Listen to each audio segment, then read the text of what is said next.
نحمده ونصلي على رسوله الكريم أما بعد فأعوذ بالله من الشيطان الرجيم بسم الله الرحمن الرحيم يا أيها الذين آمنوا اتقوا الله وقولوا قولا سديدا صدق الله العظيم. معزز ناظرین، زیم ضیاء الرحمن او تاسو ګورئ ضیاء اسلامیک افیشل. څنګه چې زموږ د ویډیوګانو سلسله جاری ده، په دې سلسله کې زه یو نوی ویډیو سره تاسو ته حاضر یم. که تاسو په دې چینل نوي یئ او زموږ نورې ویډیوګانې د دې سلسلې تاسو نه کتلي، نو د دې ویډیو په ډسکرپشن کې ما د هغې ویډیوګانې لینکونه ورکړي دي، تاسو هلته نه هغه ویډیوګانې کتلی شئ. او زما د طرف نه به تاسو ته دا گزارش وي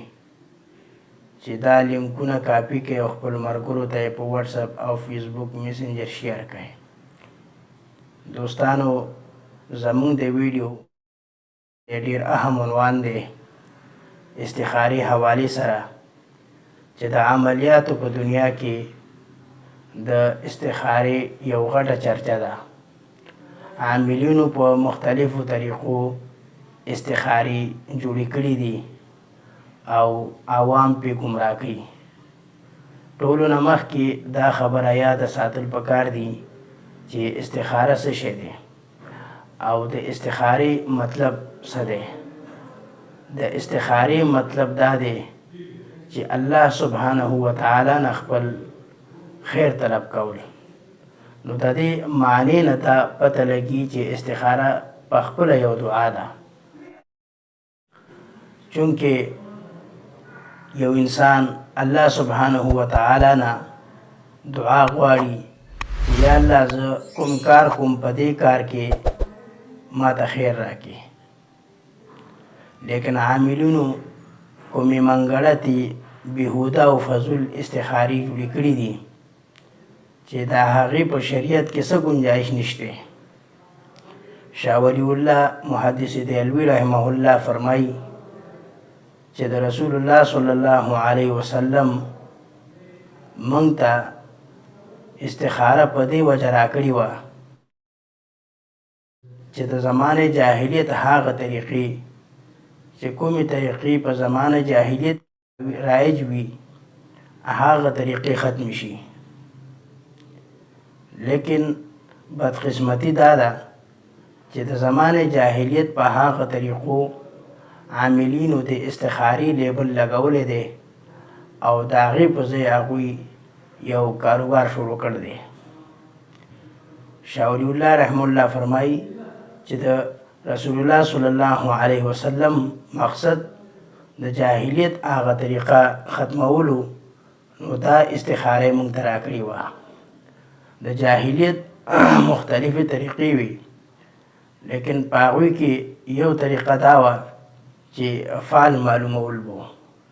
چې د هغوی یو مجاور به او هغه سره به تیرونه او هغه تیرونو په ذریعه به هغه فعل معلومو. په هغه تیرونو به مختلف لیکل کړي وو. مثلا په یو تیر به لیکلي وو چې امرني ربي، په بل به لیکلي وو نهاني ربي، او په بل به څه نو لیکلي. نو دې مجاور به دا تیرونه ټول یو بل کې مکس کړل او د چا به چې فعل وخت که هغه ته به یې وي چې دې نه یو اوچت که. نو کله به چې هغه یو اوچت که او هغه به وکته که په هغې لیکلي وو امرني ربي، نو هغه به دا ګڼل چې ما ته الله حکم کړی دی چې دا کار وکړه او زما لپاره دا بهتره ده. که په تیر دا لیکلي وو نهاني ربي، نو بیا به دا کار نه کو چې زه الله سبحانه وتعالی منع کړی. او په کوم تیر چې څه هم نو لیکلي، نو هغوی به دا دوباره فعل وخت کو. نو د هغوی دا طریقه وه. د دې طریقو ختمولو لپاره رسول الله صلی الله علیه وسلم موږ ته استخاره راکړې ده. نو نن عاملینو د هغه طریقو رایج کولو لپاره د رسول الله صلی الله علیه وسلم کومه استخاره ده د هغې لیبل پې لګولی دی او د هغې په ذریعه خلک ګمراه کوي او باقاعده د دې سینټرې هم قایم شوي دي او په سینټرو کې هم هغه چل کېږي چې کومه په زمانه جاهلیت کې کېده چې په پرچو دغسې لیکلی کېږي امرني ربي نهاني ربي او بیا دا پرچیانې راوباسي او بعض پرچو کې دا هم لیکي خیرا یره شرا یره حالانکه دا طریقې دا د زمانه جاهلیت طریقې وي دغسې بازار چې کوم ګرم کړ دی عاملینو د استخارې په نوم تاسو به کتلي په دیوارونو لیکلي دي د پاکستان هر ښار کې دا په عروج دي په دې پېښور کې هم ځای په ځای دا ښکاري په کراچۍ کې هم دا ښکاري او پاکستان نورو ښارونو کې هم دا شته او ساده عوام هغوی په هغوی استخارې کوي باقاعده ورته فون وشي چې زما استخاره وکړه او هغه ورته وایي چې هولډ کا 1 منټ نه وروستو هغه بیا هغه ته ووایي چې ما ستا استخاره کړې ده حالانکه دا څومره خطرناکه خبره ده چې په 1 منټ کې ته استخاره وباسي ولې ته د رسول الله صلی الله علیه وسلم نه غټې ته غیب پیژنې دومره سخت نقصانی خبرې دي او آنلاین استخارې کېږي اشتهارات تاسو ګورئ په اخباراتو کې راځي په انټرنیټ کې راځي په سوشل میډیا راځي او دغسې غټې غټې د دې دفاترې چې کوم دی کلاو شوي دي او په انټرنیټ ایډز چلیږي د دې نو دا استخارې چې کومې دوی جوړې کړي دي د دې په اسلام کې څه گنجایش نشته طریقه هغه استخاره چې کوم رسول الله صلی الله علیه وسلم موږ ته ښوولې ده په احادیثو کې نه معلومیږي احادیثو نه چې د کوم انسان څه حاجت وي هغه به په خپله استخاره کوي نبی کریم صلی الله علیه وسلم صحابو ته د استخارې طریقې تعلیم داسې اهتمام سره ورکړی دی لکه څنګه چې رسول الله صلی الله علیه وسلم صحابو ته د قرآن کریم تعلیم ورکړی دی او د صحابو د زندګۍ نه هم دا معلومیږي چې صحابه خپل کارونو متعلق رسول الله صلی الله علیه وسلم د مشورې اخیستې لیکن هغوی په رسول الله صلی الله علیه وسلم استخاره نه ده کړې او نه دا ثابت دي چې رسول الله صلی الله علیه وسلم صحابو ته ویلي چې تاسو په ما استخارې وکړئ حالانکه د رسول الله صلی الله علیه وسلم نه په دې دنیا کې څوک متقی انسان نو او په دې دنیا کې هغه نه څوک پوه نو د وحی سلسله هم جاری وه او خیر او شر پکې ښه اسانۍ سره معلومېدل لیکن د رسول الله صلی الله علیه وسلم خپل صحابه او خپل امت تربیت داسې کړی و چې زما د امت هر فرد هغه الله تبارک وتعالی سره خپل تعلق قائم کی او الله په دربار کې خپل د حاجت عاجزي په خپل دا د رسول الله صلی الله علیه وسلم تربیت او کومه طریقه چې رسول الله صلی الله علیه وسلم موږ ته ښوولې ده هغه ډیره اسانه طریقه ده اول خدا را چې هغې لپاره څه د وخت تعین نشته که شپی او که ورځې خو شپه زیاته بهتره ده ځکه چې په شپه کې یکسوي نو انسان شپه او څه ټایم چې ومي خو د نفلو لپاره چې مکروه وخت نه چې کوم انسان استخاره کول غواړي د 2 رکعاته نفل وکړي په دې نیت سره چې زما څه معامله ده او څه مسله ده الله تبارک وتعالی هغې کې خیر واچوي نو چې کله دې دا نفل وکړي د نفل نه بعد سلام نه وروستو دی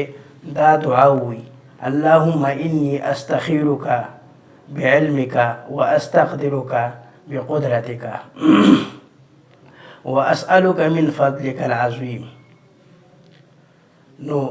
دا چې کوم دی فإنك تقدر ولا أقدر وتعلم ولا أعلم وأنت علام الغيوب اللهم إن كنت تعلم أن هذا الأمر خير لي في ديني ومعاشي وعاقبة أمري فقدره لي ويسر ثم بارك لي فيه وإن كنت تعلم أن هذا الأمر شر لي في ديني ومعاشي وعاقبة أمري فاصرفه عني واصرفني عنه واقدر لي الخير حيث كان ثم أردني به. دا دعا دا رسول الله صلی الله علیه وسلم خپل امت ته ښوولې ده. د استخاره کولو والا دا دعا کوي نو کله چې دی ان هذا الامر ته ورسي، چې ان هذا الامر ته دی ورسي، نو په دې ځای کې که دی په عربۍ پوهېږي نو ان هذا الامر دې نه وي، او د دې په ځای دی یا هذا السفر، هذا النکاح، یا تجارت متعلقي یا نور څه معاملاتو متعلقي هغه دې ووي. او که هغه نه وي په عربۍ کې نو بیا ان هذا الامر دې ووي او خاموشه شي، او بیا چې کوم خپل کار دی هغه د ذهن کې راولي. نو د استخارې نه وروستو چې د ده زړه کوم طرف ته رجحان یي په هغې دې فیصله وکړي. که د ده زړه رجحان معلوم نه شو دته نو دی دې دا استخاره جاري ساتي علماو یو هفتې پورې، لیکن دې لپاره ضروري نه ده چې دا په خوب کې به راځي، بلکې د زړه رجحان او زړه په کوم طرف مطمئن وي نو په هغې طرف دې دی په الله باندې توکل وکړي. نو دا د استخارې طریقه ده، او کومه طریقه چې عاملینو رایج کړې ده د دې په شریعت کې هېڅ ګنجایش نشته. نو الله تبارک وتعالی دې موږ له د رسول الله صلی الله علیه وسلم په هرې طریقې پوهېدو عمل توفیق راکړي. وآخر دعوانا ان الحمد لله رب العالمین.